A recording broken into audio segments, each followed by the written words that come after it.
morning. Welcome to South Mountain Community Church. Would you please stand to your feet? Let's worship.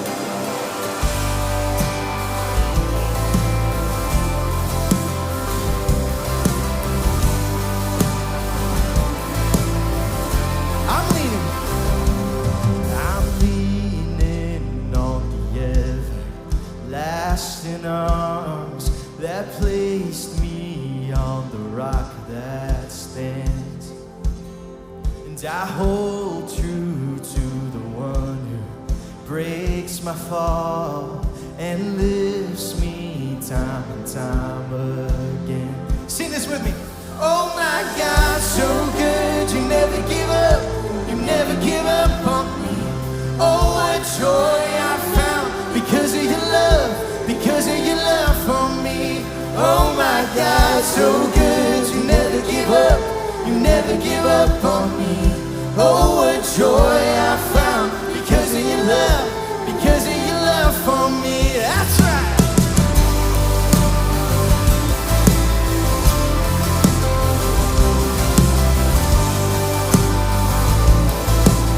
We sing this freedom. This freedom purchased by the highest price. This grace I've written all my sin. Come on. And I made new through the power of sacrifice. From death now raised to life again. Oh my God, so good, you never give up on me. Oh, what joy I found because of your love for me. Oh my God, so good, you never give up on me. Oh, what joy I found because of your love for me.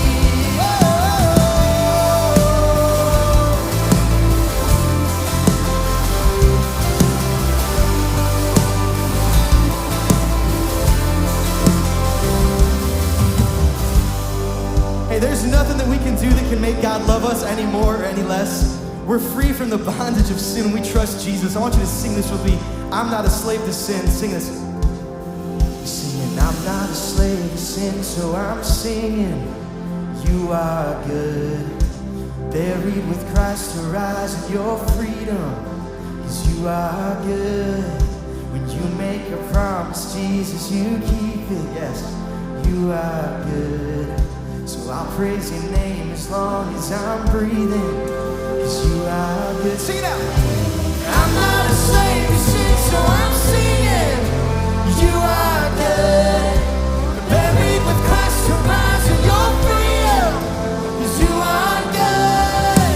When you make a promise, Jesus, you keep it. 'Cause you are good. So I praise your name as long as I'm breathing. 'Cause you are good.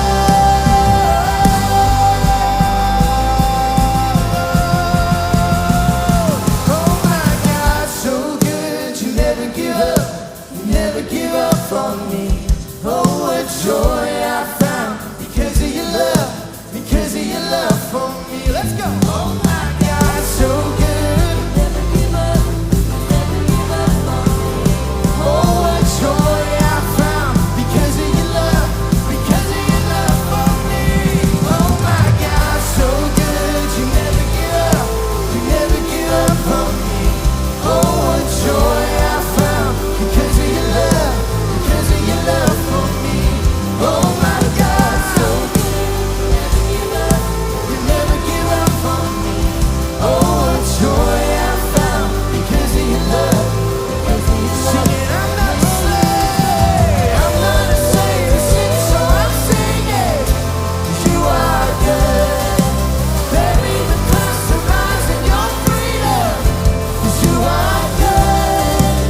right, hey, you can all take a seat. Welcome to South Mountain, everyone. We're so glad you're with us. If we haven't met before, my name is Mike. I'm the campus pastor here in Draper, and this is Nicole.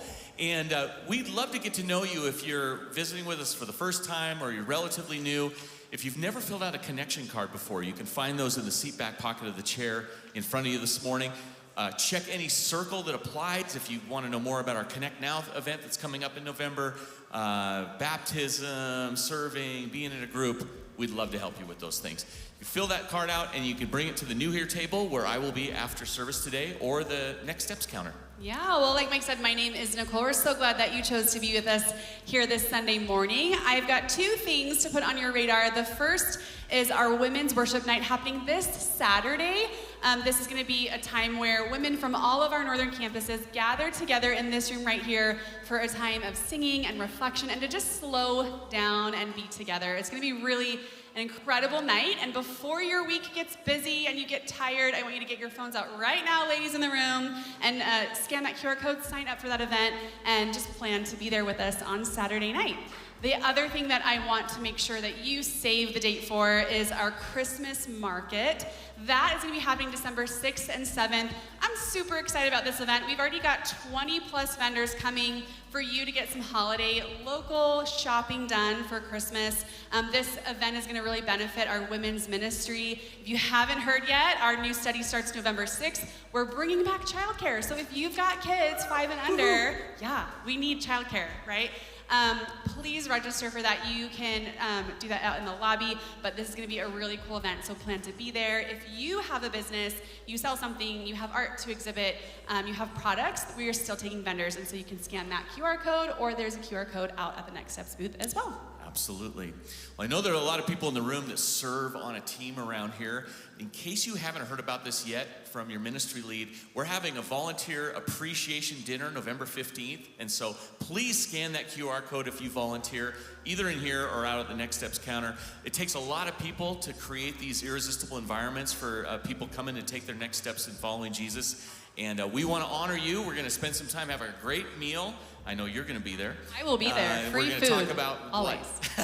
We're going to talk about life at the campus and where we're headed, what's on the horizon for us. Yeah. Well, one of the indicators of maturing as a Christ follower is participating in the spiritual discipline of giving. If your next step is to become a growing giver here at SMCC, then we want to invite you to participate one of 4 ways that you can do that. You can download our mobile app. You can do it online. We also have the offering boxes on your way out, or you can text that number on the screen right there.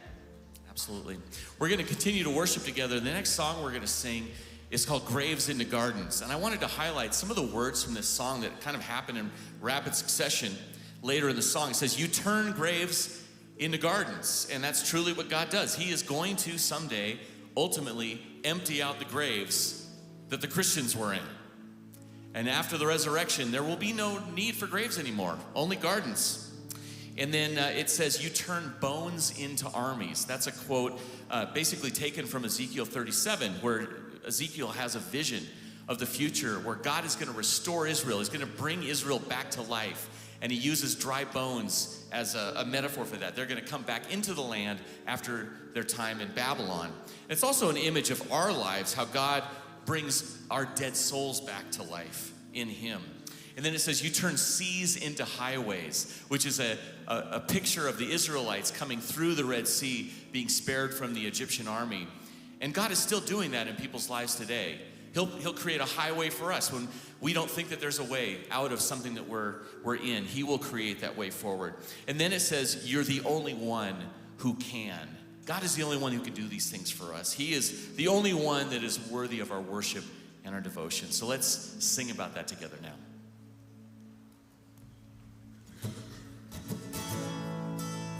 Would you please stand? Let's continue to sing. I searched the world, but it couldn't fill me. A man's empty praise and treasures that fade are never enough. Then you came along and put me back together. and every desire is now satisfied here in your love. Oh, there's nothing better than you, Lord. There's nothing better than you, Lord. There's nothing. Nothing is better than you.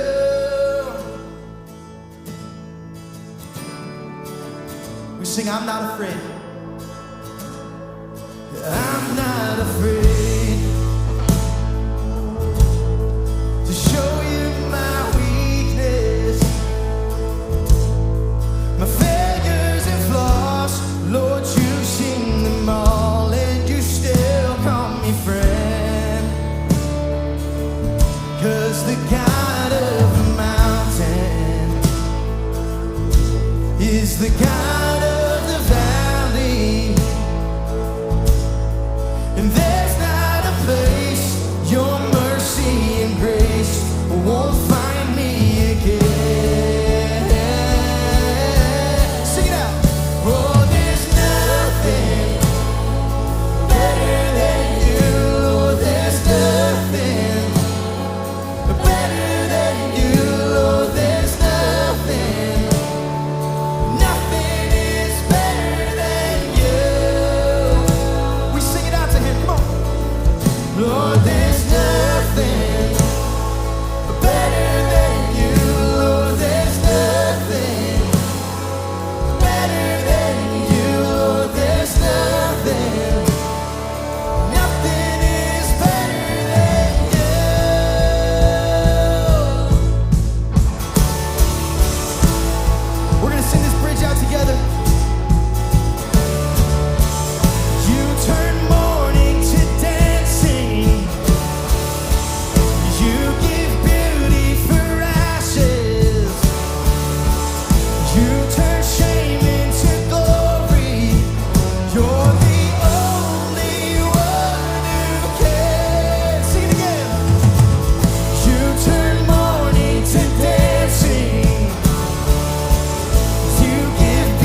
And our God, Jesus, is alive. He rose from the grave, and so will we if we put our trust in him. Let's sing this out together. I cast my mind. I cast my mind to Calvary, where Jesus bled and died for me. I see his wounds, his hands, his feet, my Savior on that cursed tree. His body bound and drenched in tears, they laid him down in Joseph's tomb, the entrance sealed by heavy stone, Messiah still and all alone. Oh, praise the name of the Lord our God. Let's sing it together. Oh, praise the name of the Lord our God. Oh, praise his name forevermore. For endless days we will sing your praise, oh Lord our God.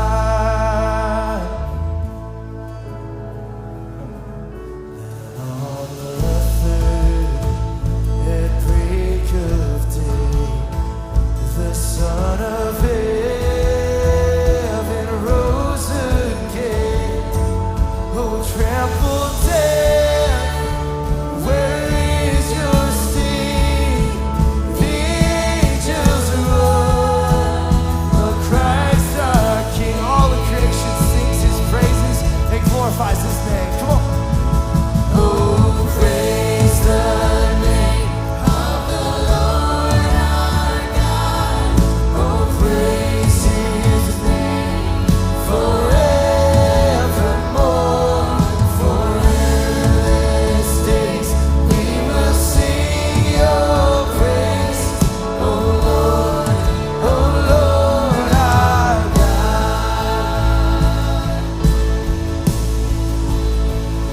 Shall return in robes of white, the blazing sun shall pierce the night, and I will rise. Come on, sing this out.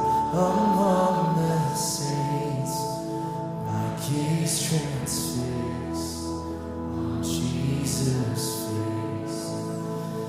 Our God is good, and he did what he said he would. He defeated death, defeated the grave, and rose again to clear our record of all our sin, just out of his love and grace. So as we sing these words, as we praise his name, let that just rest heavy on your heart. The goodness of Jesus and who our God is. Let's sing that out together. Oh, praise the name. Oh, praise the name of the Lord our God.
Let's pray together. Jesus, we are so grateful that we can look back into history, look at the evidence, look at the proof, look at the eyewitness account of what they saw. And they saw you alive after you were seen dead. It changes all of reality. It's informed by history, and it changes how we view eternity. And I pray now as we think about your return in robes of white, a symbol of your purity, your holiness, your power, your might, your divinity, your royalty, that would produce in us a deep, deep confidence today. It's in your great name, Jesus, we pray. Amen. Hey, go ahead and find your seat this morning. It's great to see so many of you here today. If we haven't met, I'm Eric. I get to serve as one of the pastors here on the team, and it's been an incredible weekend around here at SMCC. We had this thing yesterday called Trunk or Treat. Make some noise if you were at the Trunk or Treat. Any of you? Yeah. I was so proud of our staff, so proud of you. So many people opened up their trunks, put on their costumes, and sweated for the Lord in 75-degree Halloween weather, you know. But it was awesome. It really is a front door to SMCC for so many in our community. And so I'm so glad we could put that on. We will do it again next year if you weren't a part of it, 364 days, and we'll be doing it again, all right? Now, I want to kick off today by talking about something that we all have in common, something that unites all of us, something that will be in all of our futures. It doesn't matter what you believe, we are united by this thing, okay? It doesn't matter if you are a Christian. If you're a Christian, it doesn't matter if you are a Buddhist. It doesn't matter if you are an atheist. You're like, I didn't know we had a symbol, you know? That's your symbol. Or if you believe in the flying spaghetti monster, perhaps you've seen those bumper stickers around. It doesn't matter what you subscribe to, what you've pledged your allegiance to, what you trust in, what shapes or defines your worldview. We have all of this in our future. It's coming for all of us. Death. And that is what we are talking about today. Aren't you glad you showed up? Aren't you glad you showed up? Yeah. I hope by the end you are very glad that you did. Now, here's the thing. Death destroys confidence. Death destroys our confidence. I remember the first time I thought about my mortality. I thought about my death. I was 8 years old, and I was in the bathroom. That's where I had heavy thoughts as a child, all right? And I started to think about my own death, and something dawned on me, that I would be in a casket forever, just staring up at a 2x4 right in front of me. And I was gonna be there forever. How boring would that be? No video games, no gummy worms. I mean, this was gonna be miserable. And then I had this other thought that set in. It was haunting. I won't even know I'm in the casket. Whoa, and my 8-year-old brain exploded in a moment. And I was so terrified. Non-existence is terrifying, isn't it? Nothingness is terrifying, isn't it? And by defining what's next as nothingness, as non-existence, it makes this so insignificant. That's a terrifying worldview. Death destroys confidence in that perspective. But here's another thing. Living forever somewhere else that I can't really understand, and I've been told I'm gonna sit around on some clouds and play some harps and sing some songs I don't really like, that is rather terrifying too. I don't know if I am excited about either of those perspectives, which makes death all the more terrifying. Look, death destroys our confidence. No thing can throw us into a tailspin of pain and confusion and doubt like death can. It destroys our confidence. So let me ask you a question. What do you think will happen on the other side of this life? What is next for you? And then another question. What does that trigger in you emotionally?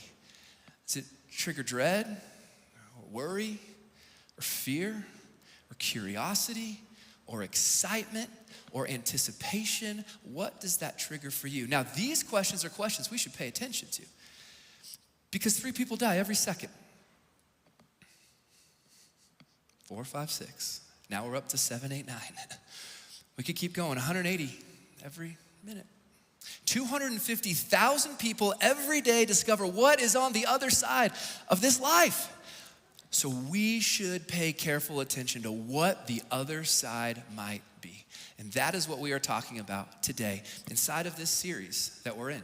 The good news is there is someone who has done something for us that can produce in us the sense of comfort, the sense of satisfaction, and the thing we've been talking about for a few weeks, deep, deep confidence. And I want to show you that today, how to confidently face your death and the death of another with peace, with comfort, strength, victoriously, and confidently. So if you haven't been here with us, we've been in a series called With Confidence, and we've been studying an ancient first century letter, the letter to the Thessalonians, the first one the Apostle Paul wrote. It is called, in your New Testament, 1 Thessalonians. And in this, Coach Paul is writing to coach up their confidence because it's been eroding, it's been crumbling because of what they are going through. Paul is with Timothy and Silas, these other close leaders of his in community. He's writing back to the church he started in just 3 short weeks in the ancient city of Thessalonica. He's trying to build up their confidence again as it has begun to crumble. And in week 1, if you weren't here, we said this: celebration builds confidence. We talked about that. In week 2, we said this: care and connection. Well, they build confidence. You can find all of this on our YouTube channel. And then last week, I taught you this: that community, rich, deep relationship inside of community, it builds confidence. And today, we are gonna see that one future event, it can build confidence too. Now, one of the reasons death can be so difficult to talk about, so pungent, is because it's so aggressive, it's so violent, it attacks so viciously. I want to just process how death does this, what death does in our lives. After this first service, so many people came up to me in the lobby and just described how death has impacted them, how it's shown up in their life. With tears in their eyes, they were telling me about their loved ones, their parents, their kiddos. See, here's what death does. Death interrupts. It interrupts relationships. It rips loved ones away from us and us away from our loved ones. It interrupts. Death tears. It tears material parts from immaterial parts. It tears soul from body. It tears relationships in two. It tears us in two in a way that was never intended to be. Death insults. It robs us of meaning. It turns us into dust. It insults us. And death attacks. It's an enemy that comes for us all, pursuing us relentlessly. However, there is one who has gone through death, who didn't cheat death but beat death, came out of a tomb with the keys to death in his hand, having dismantled it from the inside out, and he offers life to all of us. He's victorious over death. And all of this is connected to Jesus, the one who can comfort us in our grief and loss, the one who cares about us and is with us in our grief and loss, and the one who has ultimately done something about it, silencing the permanent effects of death once and for all. So I want to show you that now in the way that the Apostle Paul was showing that to the Thessalonians. In the first century, death abounded. Death was everywhere. It's estimated that about 1 in 20 Jesus followers were martyred in the first century. They were killed because of their faith. And so if you were participating in a church community, if you participated in the community in Thessalonica, you were seeing this. It was so difficult. The persecution was heating up. I mean, they hailed Jesus as king, and so Caesar, he couldn't stand that. He wanted to squash that. It was all heating up. It was all getting so intense. It's what inspired this letter from Paul, because the Thessalonian confidence was eroding away. 1 in 20 Christians martyred, often in arenas for the entertainment of massive, massive crowds. Which is what makes what Paul said so incredibly profound. So if death has hit your life, ever, if it's hit your life in this season, it will hit your life in the future. It comes for us all. 1 Thessalonians chapter 4, peeking into chapter 5, can give us so much confidence again. When death destroys confidence, Jesus can build it again. So we're gonna pick it up today, halfway through chapter 4. If you've been reading carefully in this series or following along, you're like, Eric, I think you just skipped like 11 verses from last week. We will circle back to those and lump them up with the end of the letter next week and put this whole series to a close. But today we're dealing with the section that I think is incredibly important. And it begins in verse 13. It'll be on the screen. You can follow along there if you'd like. Paul says this, brothers and sisters, we do not want you to be uninformed about those who sleep in death, so that you do not grieve like the rest of mankind who have no hope.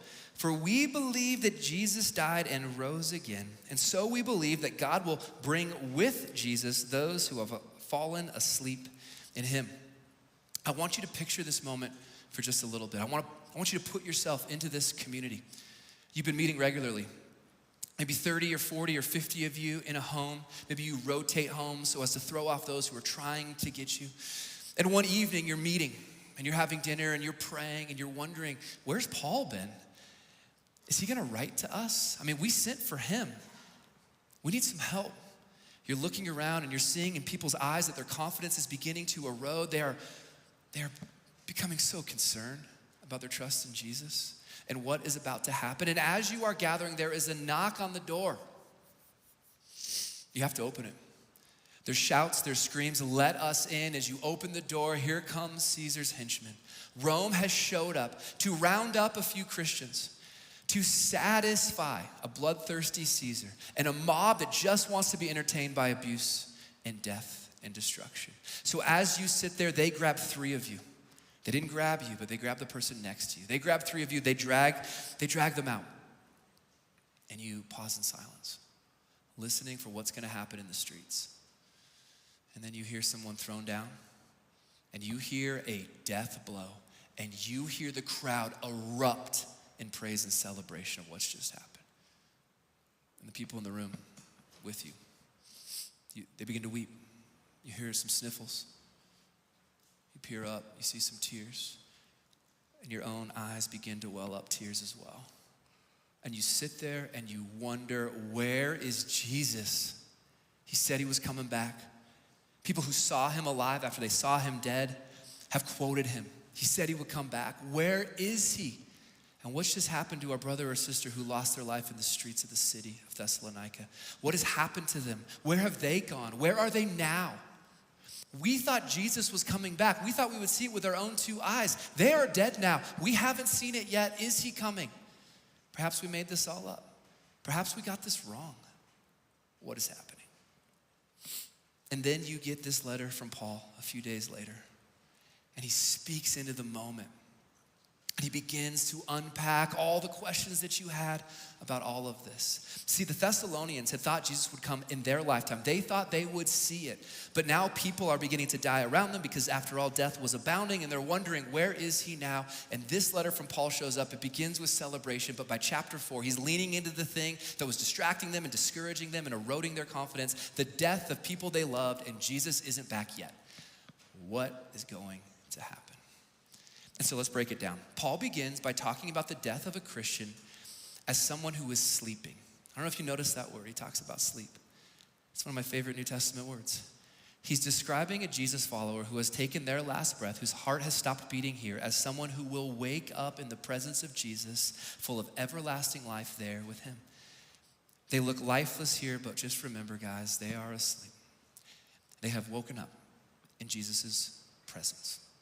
It's an incredible picture of what's true of the Christian who has passed away.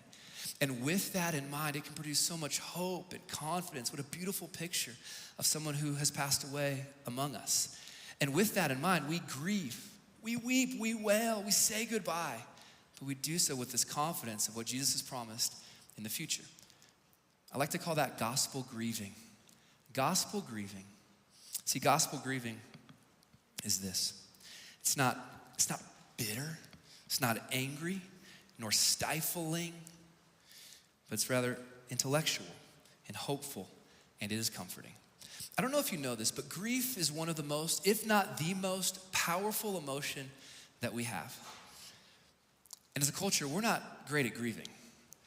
In fact, I learned this the hard way in my own life. I had gone through some pain in my life, and because I didn't want to sit in the pain, and I didn't know how to invite somebody else to sit in the pain and get in the well with me, I numbed the pain.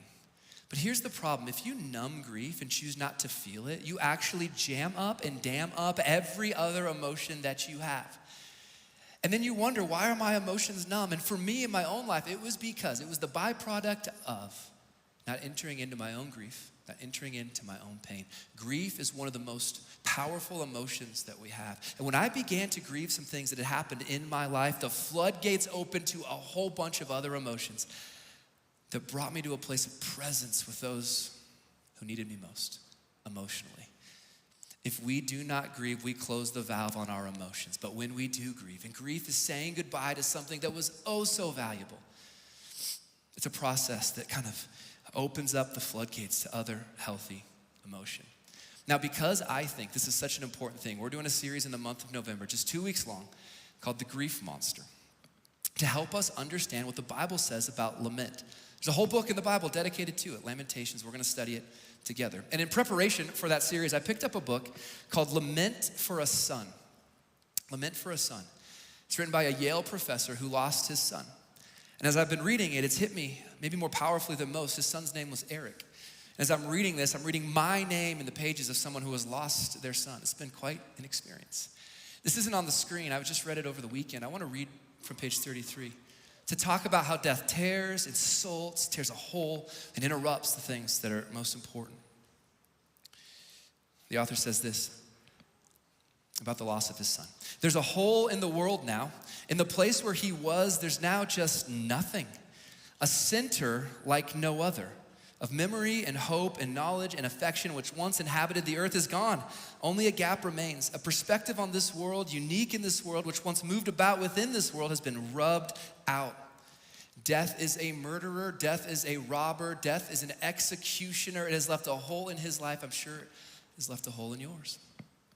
He says, only a void is left. There's nobody now who saw just what he saw, knows what he knew, remembers what he remembered, loves what he loved. A person, an irreplaceable person is gone.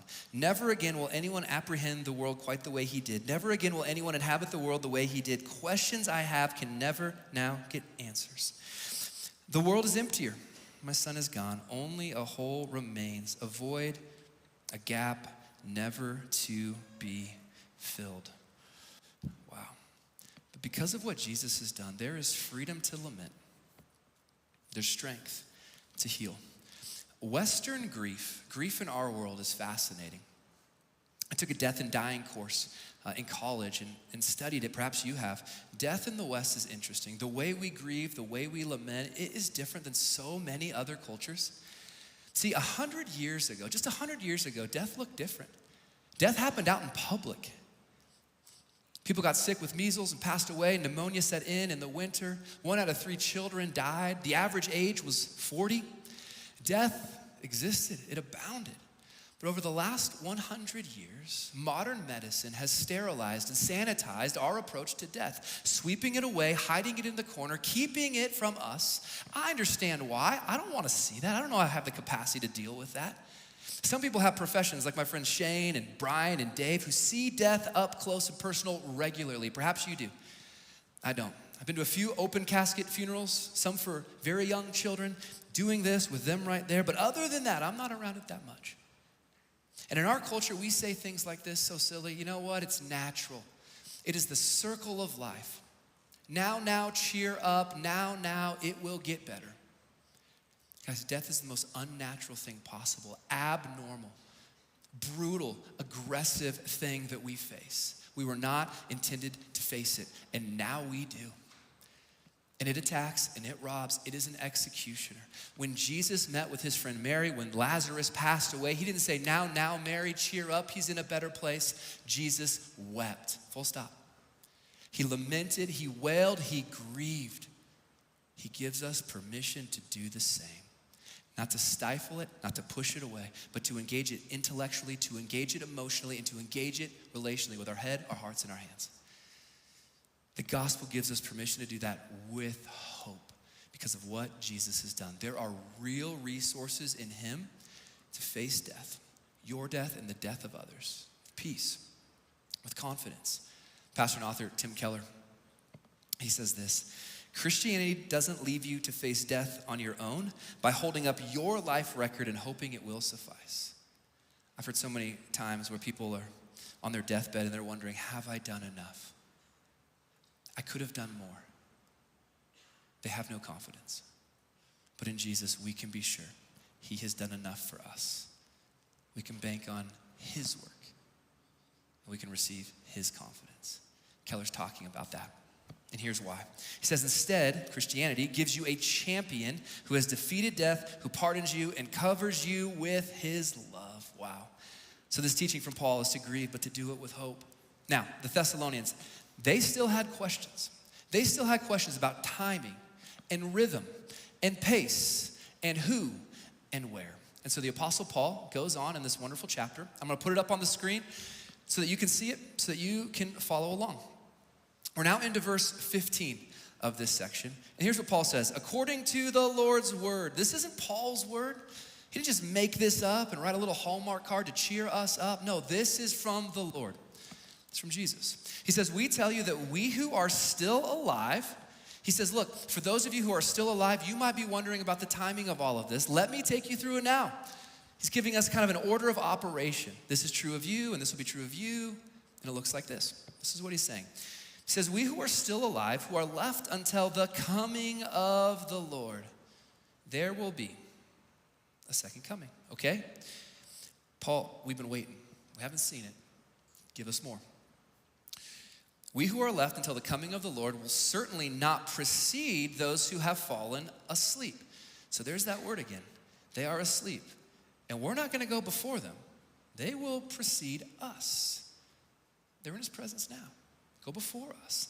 Verse 16, for the Lord himself will come down from heaven, once again, second coming, with a loud command. This is one way of describing the moment.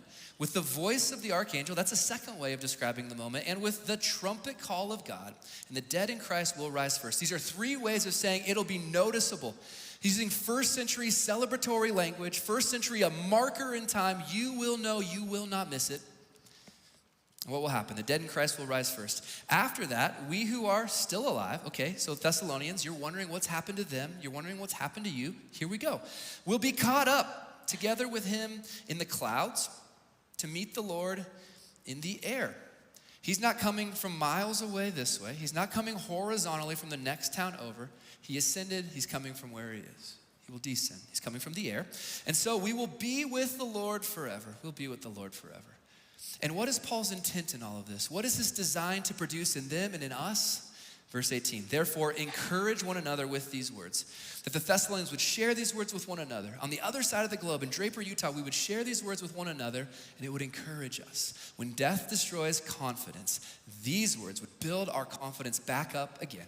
That is what Paul is trying to do. This is what he is trying to accomplish. So here's how we can think about it. Christ's second coming builds confidence. We learned week 1, celebration. From any good coach, any good parent, any good pastor, celebration builds confidence. Care and connection. When someone thinks about you, looks after your well-being, it builds confidence. Community, being connected with people with shared beliefs, shared spaces, shared behaviors, it builds confidence. We learned that last week. And now we're seeing this, that the second coming of Christ, this might be the pinnacle of the letter, by the way, builds confidence too. So, what did he outline for us? Well, there were 3 things that he just outlined. Jesus will return, and any Christian who dies is already with him forever. Man, you guys like my handwriting today? It's really rickety. Jesus will return, and any Christian who dies is already with him forever. He taught that. Jesus will return, and if you are alive, you will be united with him forever. And Jesus will return and you will be reunited with his people forever. You're not a drop in the ocean. It's not just like the circle of life. You are you, they are them. Jesus will return and you will be with him. Now, a couple things jump out at some of us in 1 Thessalonians chapter 4. And this next moment in the message, I just need your permission to nerd out theologically for a little bit, if you don't mind. And some of you are like, I was wondering if he was gonna do the caught up in the air thing. Let's do it. So let's do it. And some of you are like, I have no idea what this is talking about, all right? Let's break it down. Have you ever heard of the word rapture before? The word rapture comes from the Latin Vulgate translation of a Greek word that means to be taken up. When Jerome translated the Vulgate, he's the one behind it all, he did it in Latin, it's the word raptura, we get the English word rapture. And it's this idea, perhaps you've seen it in some movies, that at some point Jesus' followers will be beamed up, clothes will be sitting on the ground, cars will be headed into the ditch, and Jesus will have raptured his people. This verse says some stuff like that. Be caught up in the air, okay? Let's hang on to that for a little bit. There's another idea that exists inside of the New Testament that says, and we'll read it as we turn into chapter 5, that Jesus' followers are not destined for wrath. Connecting that with the book of Revelation, I told you we're going to get theologically nerdy for a little bit. If there's something in the future called the tribulation, which is wrath poured out, Christians aren't destined for wrath, and we must be taken away before that happens. This passage has produced so many theological arguments and debates. I thought I would frame it up for us, but then give you the big, crystal clear, confidence-inspiring truth behind all of it, okay? So let's take a peek at what we're talking about in this section. The word for this, if you want to know the official title for what we're about to talk about, it's eschatology. Ology is the study of something. Eschatology is the study of a Greek word that means last things, or eschaton. So what happens last? That is eschatology. And of course, Paul here is talking about what is to come, a future event. Now, when it comes to the future event, it's important to kind of shape up a timeline for us. And we'll just build this timeline today from cross to eternity. Often called new heaven and new earth, this is so much more than just heaven. It's the renewal of all things. And at some point before eternity, there will be this final moment here, judgment, okay? Now, what happens between these two moments in time? From the cross, today, we are in something often called the church age. It's today. What happens from cross to future eternity, new heavens and new earth? Well, there are a few common perspectives, a few popular perspectives. This is not a hill to die on. People who love Jesus land on different sides of this conversation, and that is okay. I just want you to know the conversation and perhaps inspire you to go study it a bit more on your own. At the heart of this, there is something that happens here at some point that describes a 1,000-year reign, also known as the millennium, that is talked about in Revelation chapter 20, okay?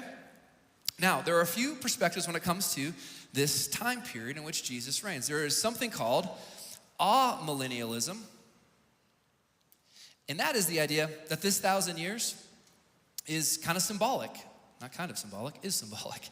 It's symbolic, and we're basically in it now, and Jesus is reigning. It's symbolic. Okay, that would be amillennialism.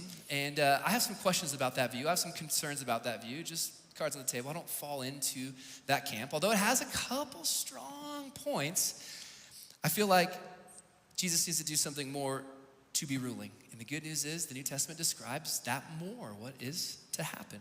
So amil is symbolic, but there's another perspective to these 1,000 years, and that is called post-mill. We'll just abbreviate it as post-mill, because I can't spell post-millennialism in front of you all. Get it right the first time. And post-millennialism is that these are real, these 1,000 years. It's a literal length of time. Maybe it's 1,000. Maybe that's symbolic of something else, but it's a literal length of time in which Jesus rules here. And then his second coming happens here. This is where he returns, okay? That'd be post-millennialism. And then there's another perspective, pre-millennialism, which is he returns here before the 1,000-year reign. Now, built into this, there's another perspective. You guys hanging with me? Mike, you good in the front row? You doing all right? Your head looks like it's swelling. You're injured. Are you okay? You doing all right? Okay, good. Well, we're going to talk about it. All right, so now when we get to pre-mill, there's something else called the tribulation. Okay, that things get bad, that wrath is poured out. And the question is the second coming here where Christians are raptured and then Jesus returns with them? Or does the second coming happen here?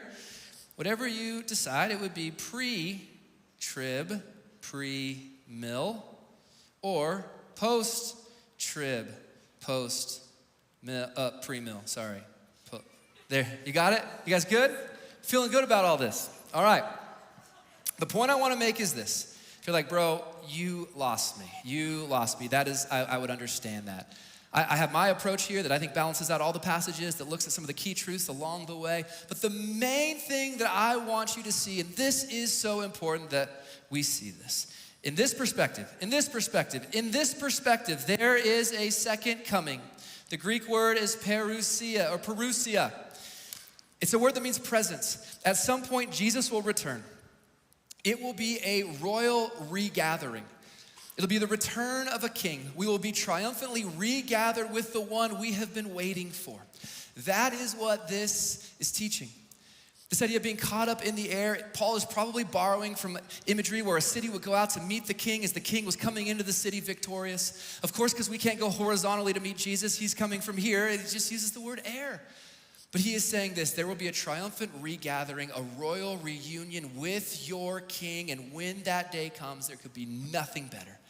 Because he's gonna bring with him a new heaven and a new earth, all things renewed. The biblical writers refer to this future as a garden, as a city, as a kingdom. The big idea is this: we will experience resurrected life in a resurrected body with a resurrected Christ on a resurrected earth. Be encouraged with these words. That's what Paul wants, okay? Wow, it's a long, roundabout way to get there, but this is what he is describing, that if you trust Jesus, you will be in his perfect presence. Hell, of course, is a place of his complete and total absence. Now, what does this confidence produce in us? It sounds something like this. Dwight Moody was a Christian leader. He lived a while back, and one day he said this, and this is a picture of incredible confidence.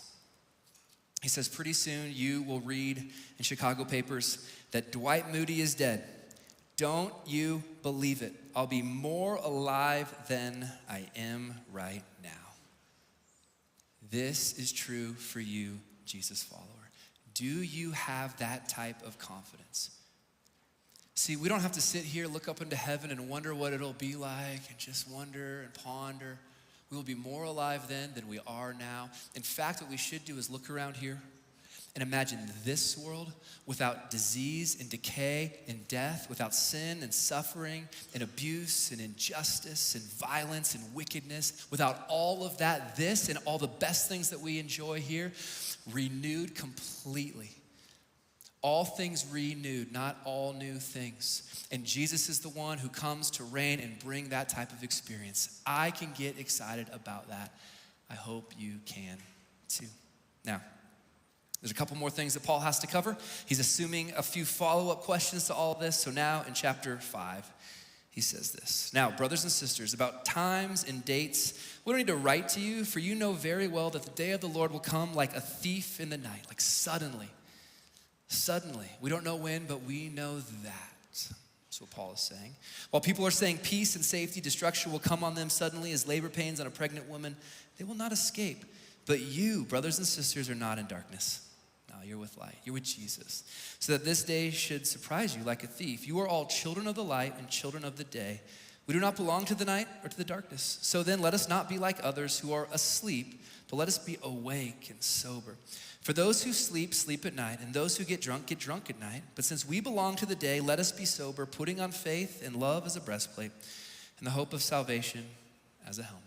He refocuses them.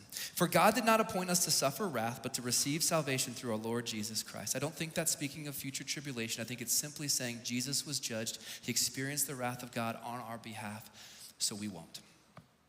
He died for us so that whether we are awake or asleep, we may live together with him. Therefore, he repeats himself, encourage one another, build each other up. Because the second coming of Christ, future hope, resurrection, it builds confidence when death tries to destroy it. Build each other up, just as in fact you are doing. We don't know when it will happen. We know that it will. It'll be unexpectedly. It'll be joyous, and we should be alert. Now, I want to illustrate this in a really specific type of way. For this next moment in the message, I just need a volunteer. I need a volunteer today who's feeling like a little brave, a little bold. Mike, you've been volunteered, man. Come on, Mike, get up here. Guys, give it up for Mike. Let's go, Mike Colligan. Join us on the stage if you would. You don't have to preach a sermon. You don't have to pray. I love you, buddy. This guy right here, he's great. All right, this is Mike. We didn't plan this. Do you know what's about to happen, Mike? We're gonna go into pre-trib. Take the pen, go over it again. All right, I want you to do something for me. I got some smelling salts up here with me today. You know what smelling salts are? Yeah. Okay, all right. I've tested this. My kids found this in my office. They tested it. No one has died. First service, no one died. You will live. You will live. But here's what I want you to do. Because I want you to, I will go first maybe. I want you to take a big whiff of this, just big, inhale it, and we're gonna just watch how odorous, how obnoxious, how pungent this thing actually is. You prepared? You're getting rid of the sunglasses, you're ready. All right. Can you guys give a little drum roll for Mike? Like just help him get ready. This is scary, there's like 800 of you here. All right, Mike. Just big, go for it. I'll let you do it. Go. No, you got it. Ready, big whiff, come on.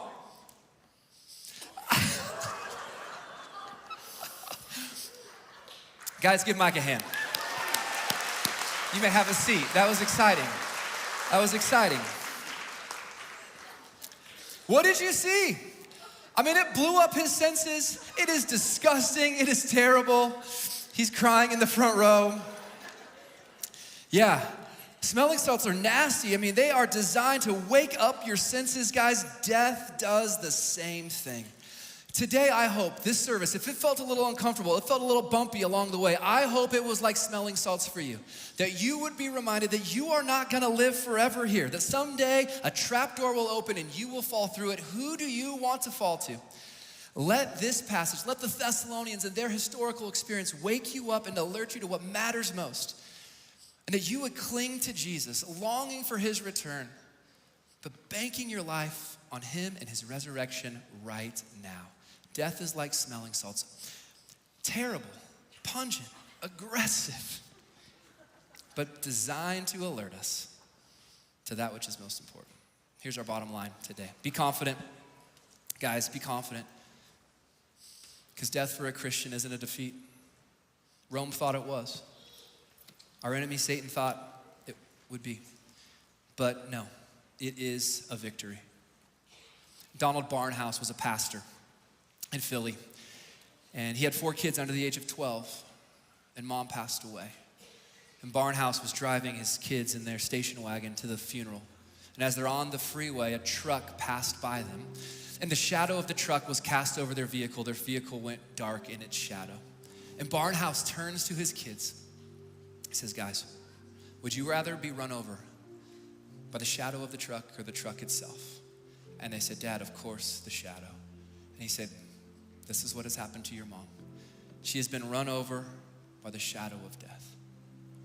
But Jesus was run over by death itself. He went through it. He was raised victorious. He is the champion over death. He is our champion. And now you will experience the shadow of death. But it will not be final. It will not be the end. If you have trusted Jesus, you will be with him. He was run over by death itself so that we will experience its shadow and then be joyously united to him. So, in death, your death, the death of another, I hope now you will approach it with confidence. Let me pray for us. Jesus, this has been a hard message for some. For some of us, we're thinking back to the way death has interrupted, torn, attacked, insulted our lives. And we're angry, we're frustrated, and we've done some weeping. Maybe we'll do some more today. But I pray it would wake us up to our need for a champion over death. It would wake us up, that we'd be alert, sober-minded,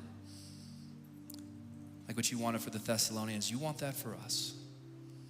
And I just pray now that we would have confidence to face our own death with you. Confidence to grieve, knowing that we don't grieve without hope. We grieve with you and with others. Jesus, we long for the day of your glorious return, where we are royally reunited with our royal King. It'll be marvelous, it'll be triumphant. We pray for that day. But until then, may we live with gospel confidence. It's in your name, Jesus, we pray. Amen.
Here's where I lay it down.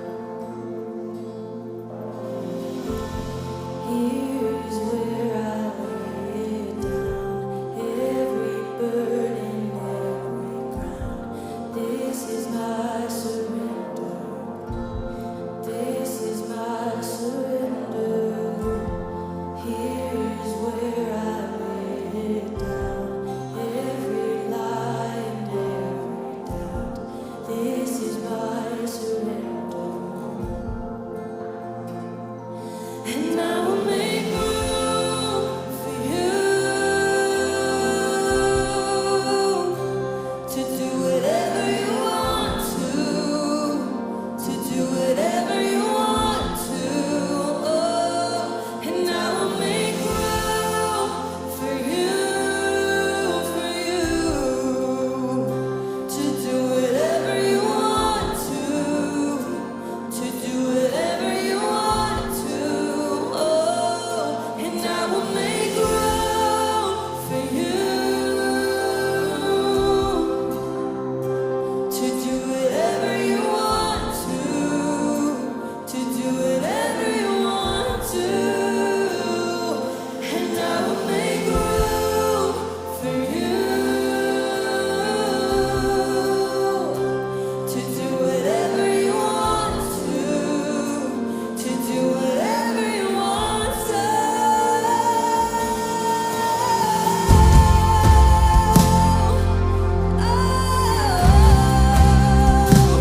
I surrender to you,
Hey, we're entering into Thanksgiving time, and it's time to collect food for those in need. And so if you want to start bringing some cans and some other things down here next Sunday, feel free to do that. We'll have a bin near the Next Steps counter.